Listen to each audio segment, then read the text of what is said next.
Open ಸವಾಲ್, open ಸವಾಲ್. ಅದಕ್ಕೆ ನಮ್ಮೂರ್ ಕಡೆ ನಮ್ದು ಬಸವಣ್ಣ ಅಂತಾರೆ. ಅಕಸ್ಮಾತ್ ಅದೇನಾದ್ರೂ ಕಚ್ಚಿದ್ರೆ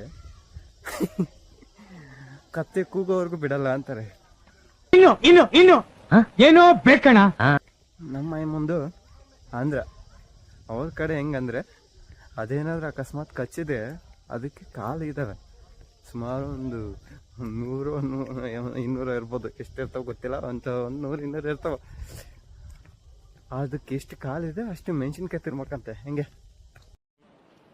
ನನಗೆ ಅಲ್ಲಿ ಏನ್ ಮಾಡ್ತಾರೆ, ಇದೇನ್ ಬರೀತಾರೆ, ಇದೇನಿಕ್ ಹಿಂಗೆ, ಇದೇನ್ ಹಿಂಗೆ ಕಾಣಿಸ್ತಾ ಇತ್ತು, ಹಿಂಗೆ ನಾನು ನೋಡ್ತಾ ಇದ್ದಿದ್ದು ನಾನು. ಸೊ ನಾವು ಅವಳ ಬೆಟ್ಟ ಮುಗಿಸ್ಕೊಂಡು ಕೆನೆ ಕಲ್ಲು ಫಾಲ್ಸ್ ಕಡೆ ಹೊರಟಿದೀವಿ. ಬರ್ತೀರಾ ನೀವು?